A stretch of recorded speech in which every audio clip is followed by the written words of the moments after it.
When you fill yourself with love, you don't let the trials and tribulations of life make you bitter or resentful or angry. You see the lesson in life. You see the joy in life. And with that as our foundation, we can start to love ourselves and love everyone around us. Today, I sit down with my good friend Gurratan Singh, who talks about Sikh philosophies and how to apply them into your life. Philosophies that I had never heard before having these conversations. Today, we're talking about 5 qualities for life. Today's video was made possible at mulliganbrothers.com, where if you go to the link in the description, the Momentum Mori posters are now on sale to get ready for 2024. And also the success journal, the Not a Journal, is linked down below. A success journal that actually makes stuff happen. Link down below on sale to get ready for 2024. But before that, let's jump into this amazing video with my good friend Gurratan Singh. Listen out to the 5th one. It is extremely important to apply into your life, if you ask me. What are some qualities of SIKHs that could be applicable to people's lives today, that could be helpful and that you find valuable? So as we go down this process of trying to understand and experience this oneness, there are 5 qualities that a Sikh will then start to experience. And these are 5 qualities that are often spoken about a lot in our Sikh spiritual teachings, which are Sat, Santokh, Daya, Nimrata, and Pyar, which is truth, contentment, compassion, humility, and love. Okay, let's start with the first one then, truth. Truth, it's so important to live in a manner where we are truthful, not just to one another, but to ourselves. And I think being someone who exemplifies truth is spending time in deep meditation, spending time reflecting on what we're motivated by, understanding who we are. And with that as our foundation, then we're so much in a better position to engage and connect with others. And on to contentment. Contentment is such a powerful idea.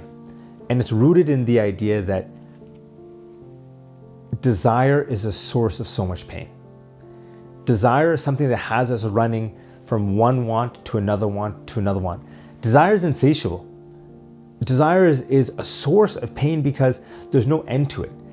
Contentment is the antithesis towards this desire, because we learn that in the moment, everything we need is within us. And that allows us to live with so much more joy, so much more happiness, so much more balance and peace. Just on the point of contentment, I feel like there could be a confusion with being comfortable, which would lead to not wanting growth. So how do you, what's the belief around that in Sikhism? This is how I understand it.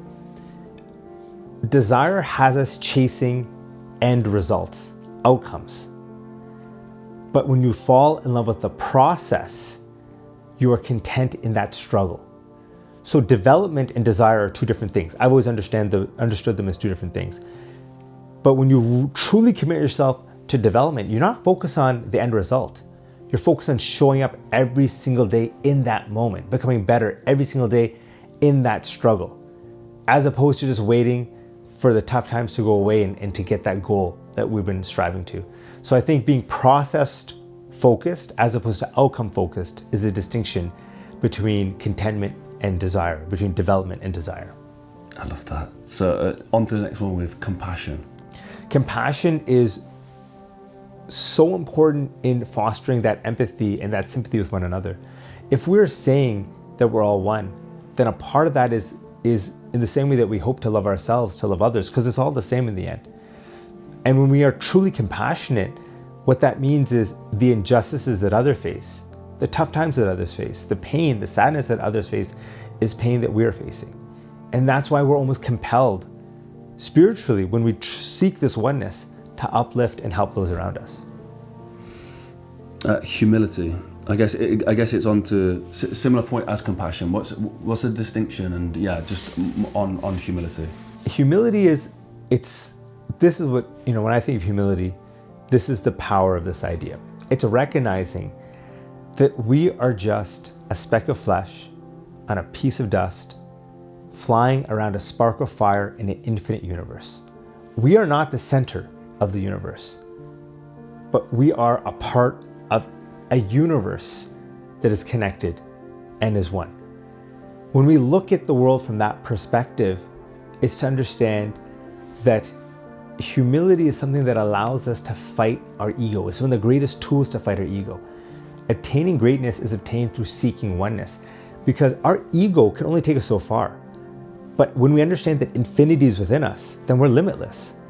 So being humble allows us to battle the ego, which the motivations of the ego can only take us so far, and allows us to truly absorb into this oneness that can, there's no limit to where it can take us. So a big part of this, and I'll add to this idea as well, it's like, and this is a distinction, and this is the idea of the SIKH spirituality, is that I've tweeted this as well. Power does not lie in the mind, power lies in battling the mind.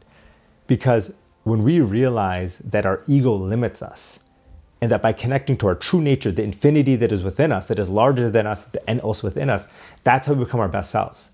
Our ego, in the SIKH spirituality, we say that the ego is compelled, it is founded upon the 5 thieves, which are lust, anger, attachment, greed, and egotistical pride. And when we think about these 5 thieves, they rob from us, right? Like lust robs from us control, and it's lust over things and people. Like this is when you want that thing so badly, you're lusting over things and individuals. It robs from us control. Anger robs from us peace.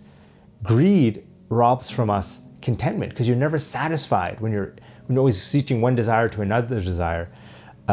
Attachment robs from us freedom, because we're bound by these attachments. And egotistical pride robs from us humility. When we are able to battle the ego, when we're able to battle these 5 thieves of our spirituality, that's how we connect to a limitless possibility, because that's when we're connected to the infinity within us. So the reason why we're having this conversation, whereas every time I say let's battle the ego, let's find contentment, you're right, from your perspective, rightly so, you're like, well, how do you balance that with wanting to become a better person? In a SIKH perspective, it's when you battle the ego, these things will come naturally, because you start to embody that divinity, that sense of divinity, which is that connection between us. That's what we believe is divine, the connection between us. You exemplify that source, that true nature, which is something which is defined by truth, contentment, compassion, humility, and love. You become that individual as opposed to one who is bound and controlled by their ego. So you understand the distinction there? Like it's a different way of looking at things, right? Like it's saying that true development happens when we battle the ego. Then we want to become ready, because we understand that we're all connected. We have an obligation to help those around us. We then want to have Jardikala, with that mental mind state, you can achieve anything. Then you want to be in a position where you're seeking victory in every battlefield, because you are ready, you're ever ready, and you have this amazing mindset of always being, happy in the face of adversity. You're now in ability to seek victory in every single battlefield. But it's rooted, everything comes back to this oneness, because that is what allows us to access infinity, as opposed to being bound by our limited ego. I really love that it does go back to the oneness. I think that's something that everybody can understand, like really can. I'm not too sure if I covered this about the 5 qualities that we spoke about, but I don't know if I asked you about love as the final quality. Just to get some more on it. Love is one of the most powerful forces in this earth and in this universe. And when we talk about the fact we're all connected, when we talk about the fact that injustice towards another is injustice that we all face, or pain towards another is the pain that we all face, it is born in the fact that when we are connected, that a part of that connection is that love that we start to share. And when you fill yourself with love, you don't let the trials and tribulations of life make you bitter or resentful or angry. You see the lesson in life. You see the joy in life. And with that as our foundation, we can start to love ourselves and love everyone around us. Thank you to Gurratan for doing this. I'm going to link his socials down below. He is very, very entertaining and inspirational to watch on his Instagram, especially as the winter season comes up. This man in the winter will sit in the freezing cold in Canada surrounded by snow, chopping through a 6-inch block of ice, and he will talk philosophy while sat in this ice bath. Honestly, his content's incredible. So check him out down below. Today's video was made possible at mulliganbrothers.com, where the Memento Mori posters that remind you, you will one day, in fact, die.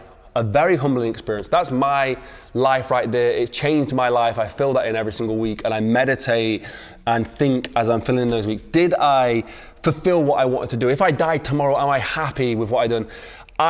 I'm going to fill in a box next week. Am I happy with the way I'm going to lead towards that box? I might not fill in a box next week. Am I happy if this is all I have done? That's how I live my life, because I wake up and I see that every single day. And also the success journal, a success journal that actually makes stuff happen, is linked down below with a discount finally to help you get ready for 2024. Thank you for all the feedback on this. It's exciting to know thousands of you guys have got these books right now and helping change your life. So thank you to everybody. Subscribe, hit the notification bell for more content like this, and I'll see you in the next one. Peace.